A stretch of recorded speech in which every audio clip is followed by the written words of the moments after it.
আমরা 2026-এ এসেও আরও 1500 বছর আগের একটা সময় আমরা ফিরে যাচ্ছি। রাসূল সাল্লাল্লাহু আলাইহি ওয়াসাল্লামের তার ঘর কেমন ছিল এখানে কিন্তু সেটা ফুটিয়ে তোলার চেষ্টা করা হয়েছে, একটু দেখানোর চেষ্টা করি আমরা।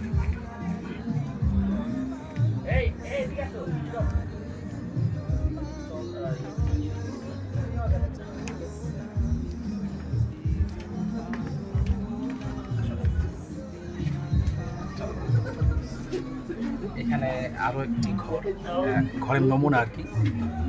মা ফাতেমা রাদিয়াল্লাহু তাআলা আনহা তার ঘর কেমন ছিল সেটার নমুনা এখানে তারা ফুটিয়ে তোলার চেষ্টা করেছে।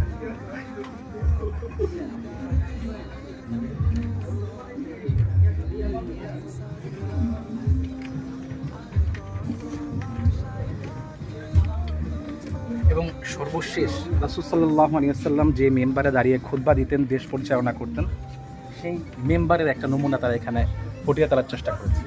দেখুন রাসূল সাল্লাল্লাহু আলাইহি ওয়াসাল্লামের মেম্বার কেমন ছিল।